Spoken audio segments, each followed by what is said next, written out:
17번째 분석에서는 이렇게 하락할 것이라고 제가 예측을 표시해 드렸는데 반등 나오고 하락을 하면서 그리고 추가 하락까지 이어갔었고, 18번째 분석에서는 이렇게 상승할 것이라고 제가 예측을 하고 상승이 나왔습니다. 그리고 오늘 오전에 올려드렸던 19번째 분석에서는 제가 110 마감하고 나서 이렇게 상승할 것이라고 예측을 했는데 그 움직임까지 나온 상태입니다. 그래서 이 세 가지 전략에 대해서 복기를 한번 해보겠습니다. 17번째 분석에서는 노랑 박스권을 기준으로 시장을 보면 다시 약세한 움직임이 계속되는 것 같습니다. 이렇게 말씀드렸죠. 그래서 제가 분석 글을 올린 당시가 이때거든요.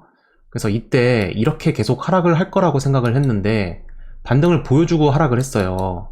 근데 이렇게 하락을 하는 움직임 자체가 계속 고점을 낮추기 때문에 이렇게 매수 힘이 부족하다고 판단해서 하락을 할 것이라고 생각을 해서 이렇게 약세한 움직임이 계속되는 것 같다고 말씀드렸습니다. 상승 추세선도 하락 돌파한 상태이기 때문에 이 관점을 중점으로 둘 것이다. 이거는 무슨 말이냐면 여기 상승 추세선 있죠? 상승 추세선을 설정해서 상승 가능성을 생각했었는데 여기를 하락 돌파했기 때문에 8월 17번째 분석 보겠습니다. 분석 내용을 한번 읽어볼게요. 노랑 박스권을 기준으로 시장을 보면 다시 약세한 움직임이 계속되는 것 같습니다. 노랑 박스권을 기준으로 보면 다시 약세한 움직임이 계속된다고 했는데, 왜냐면은 여기서 글을 올렸는데 이 전에서 이렇게 고점을 만들었죠. 이런 식으로 만들면서 계속 흐르는 움직임이 나와가지고 결국에는 상승할 수 있는 힘보다는 하락할 가능성에 무게를 두고 좀 약세한 움직임이 계속될 것 같다, 이렇게 말씀드렸어요. 상승 추세선도 하락 돌파한 상태이기 때문에 이 관점을 중점으로 둘 거다, 이렇게 상승 추세선을 설정했었는데 여기를 하락 돌파하면서 이렇게 다시 내려왔죠. 이 노랑 박스권을 돌파해놓고 다시 내려온 움직임이 결국에 만들어졌기 때문에 약세한 움직임으로 본다는 뜻입니다. 지지선 25,500달러까지 언제 도달할 수 있을지 예측하기는 어려운데 수익 목표 또는 매수 전략은 25,500달러까지 열어둘 거다. 그래서 여기서 매도 관점을 봤을 때 수익을 청산하거나 그 다음 도달했을 때 상황에 따라서 매수를 고민해 볼 시기일 것이다, 이렇게 말씀드린 거예요. 이런 박스권 하단이 아니라 여기까지는 와야 매수를 고민해 볼 수 있지 않을까, 이렇게 말씀드린 거죠. 빨강선은 매수 힘이 떨어질 때 보여줄 것 같다, 매수 힘이 진짜 없다면 이런 식으로 계속 하락할 것 같다, 이런 뜻입니다. 다시 지루한 움직임이 시작된다면 노랑 박스권 중심선인 21,200을 깨는지 확인합니다. 그래서 노랑 박스 중심인 여기를 깨는지 확인할 거다, 그런 얘기인데 깨면서 이제 큰 하락이 나왔죠. 그래서 저 같은 경우는 매도를 잡았다가 반등을 하는 걸 봤어요. 근데 이런 직전 고점을 못 넣는 움직임에 따라서 조금 더 가지고 있어도 물리지는 않을 것 같다 생각을 해서 갖고 있다가 수익이 나오면서 청산을 했습니다. 8월 18번째 분석입니다. 이전 분석에 지지선을 하락 돌파한 후 빠르게 상승 돌파했기 때문에 반등의 염두를 둘 수 있는 구간이다. 이게 무슨 말이냐면은 제가 19,800달러를 지지선으로 설정했었어요. 근데 여기서 하락을 한 다음에 반등을 하면서 여기 위로 다시 올라왔죠.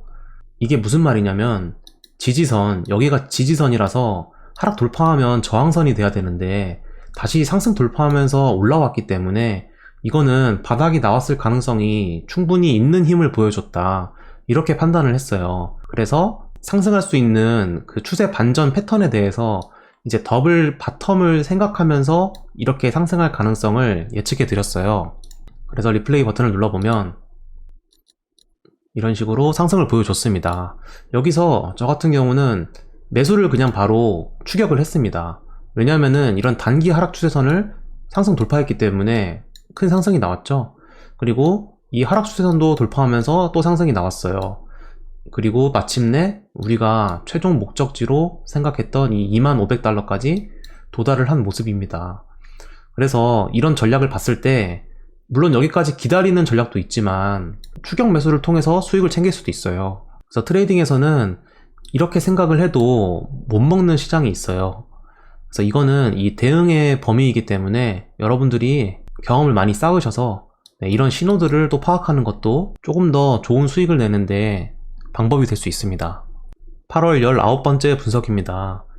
분석글부터 보면 저항선에 도달한 후에 빠르게 하락하고 옆으로 움직일 것처럼 보인다. 이게 무슨 말이냐면 이전 움직임에서 제가 이렇게 상승을 본다고 말씀드렸고 도달을 한 상태였죠. 그리고 빠르게 하락을 한 다음에 반등을 어느 정도 보여준 상태였어요. 아까 18번째 분석에서 말씀드렸던 이 지지선 위로 다시 올라왔죠. 이런 모습을 보니까 이거는 한 방향으로 계속 보여주는 게 아니라 좀 옆으로 그냥 가겠구나, 이렇게 판단을 했습니다.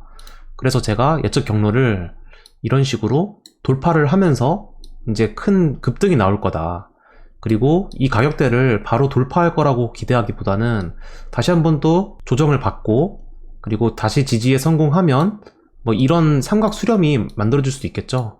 그래서 돌파하면서 이제 우리가 원하는 진짜 상승이 나올 것이다. 그래서 이런 식으로 전략을 세운 겁니다. 리플레이 한번 보겠습니다. 네, 보시면은 바로 여기를 돌파하자마자 또 큰 상승을 보여줬어요. 그래서 현재 여기서 이제 머물고 있는데, 여기서 머물고 있다면 이 구간을 참고하면 되겠죠. 너무 무리해서 롱 전략을 세우지 말고 다시 한번 하락할 가능성을 좀 무게를 두는 그런 위치라고 할 수 있겠습니다. 그래서 마지막에 제가 말씀드렸던 게 이후 수렴을 형성하는 듯 보여주고 상승 돌파한다면 21,400달러까지 도달할 수 있는 상승이 나올지도 모른다, 이렇게까지 가능성을 열어뒀습니다.